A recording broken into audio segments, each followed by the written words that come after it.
बात महाराष्ट्र के स्थानीय निकाय चुनाव की। आज एक और अहम दिन है। महायुति में सीट शेयरिंग फॉर्मूले का आज ऐलान किया जाएगा। शिवसेना के राहुल शेवाले ने आज तक से बातचीत में कहा कि रीविनिंग फैक्टर का इसमें ध्यान रखा जाएगा। तो राज ठाकरे कल साथ में आए हैं। एमएनएस यूबीटी साथ में चुनाव लड़ने वाले हैं। मुंबई में खास तौर पर आप एज अ स्टार कैंपेनर इसको कितना बड़ा चैलेंज देखते हैं? नहीं, इसको हम लोग चैलेंज नहीं देखते। आप देखेंगे कि लोकसभा हो और विधानसभा में शिवसेना और धनुष्यबाण से जितने भी हमारे प्रत्याशी थे और जो हमारे एमएलए चुन के आए, तो हम जो वोट शेयरिंग है वो यूबीटी से हमें ज्यादा मिला है। 43.7% हमें वोटिंग मिली है, उनको 40% के नीचे उनको वोटिंग मिली है। और उनके वोटिंग में आप देखेंगे तो जिस विधानसभा में मुस्लिम परसेंटेज ज्यादा है वहां पे उनको सीटें ज्यादा मिली है, और जिस क्षेत्र में मराठी लोग ज्यादा है वो सीटें हमें जो हमारे 6 आमदार एमएलए चुन के आए वो मिली है। तो ये मुंबई का जो रेशियो देखा जाए तो यूबीटी और एमएनएस का हमें कुछ चैलेंज नहीं है। मुंबई के लोगों को डेवलपमेंट चाहिए। उनको पता है कि केंद्र में सरकार महायुति की है, राज्य में महायुति की सरकार है, और म्युनिसिपल कॉर्पोरेशन में महायुति की सरकार आएगी तो ही डेवलपमेंट हो सकता।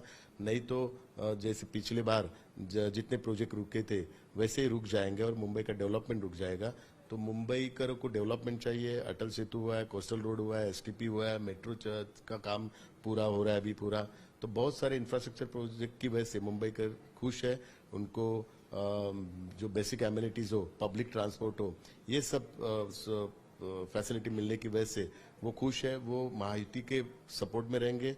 जैसे लोकसभा में थे, जैसे विधानसभा में, वैसे ही म्युनिसिपल कॉर्पोरेशन इलेक्शन में महायुति के ज्यादा से ज्यादा काउंसिलर को जिता के यहाँ पे मेयर महायुति का ही बनेगा।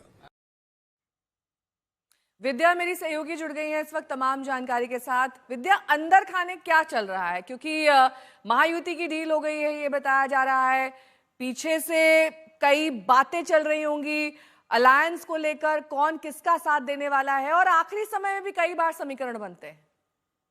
जी बिल्कुल, अगर आप देखें तो अलायंसेस किस तरीके से बनेंगे ये बेसिकली लोकल बॉडी इलेक्शंस में जो नेता हैं वो ही डिसाइड कर रहे हैं।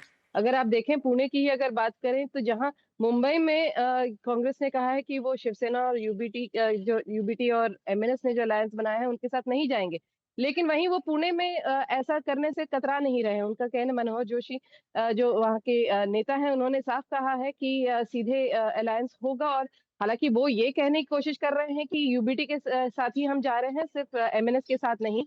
और यूबीटी के साथ एमएनएस है लेकिन हम नहीं है।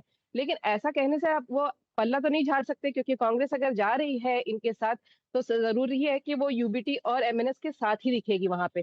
वहीं पुणे में अगर हम देखें तो कांग्रेस को दरकिनार करते हुए जो शरद पवार फैक्शन है, वो शरद पवार फैक्शन अजीत पवार फैक्शन के साथ एनसीपी एक साथ हो गया है।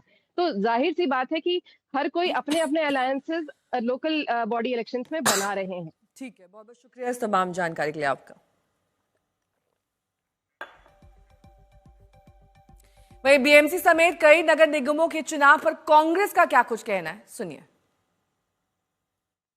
कि जितने भी शक्तियां है जो एंटी सेक्युलर है या जो सिर्फ देश में द्वेष निर्माण कर रही है, पोलराइजेशन कर रही है, कोई विकास नहीं हो रहा है, महंगाई की मार है, महिलाओं के ऊपर अत्याचार हो रहे हैं, बेरोजगारी चल रही है, इसके ऊपर कोई बात नहीं कर रहा है। ये टिपिकल बीजेपी का पैटर्न है, क्लासिक सिग्नेचर स्टाइल है उनकी, और उसी को लेके आज ये सब महाराष्ट्र में चल रहा है।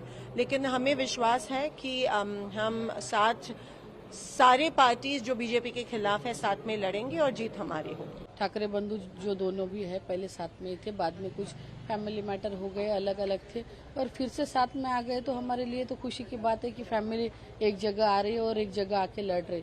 उस पर किसका क्या कमेंट रहेगा? फैमिली अगर जुड़ रही तो ये अच्छी बात है। हो जाता कभी कभी फैमिली अलग हो जाती, अलग होने के बाद अगर मन मिला और से हो गया और साथ में आ रहे तो हमारे लिए तो खुशी की बात इससे ज्यादा क्या हो सकती है।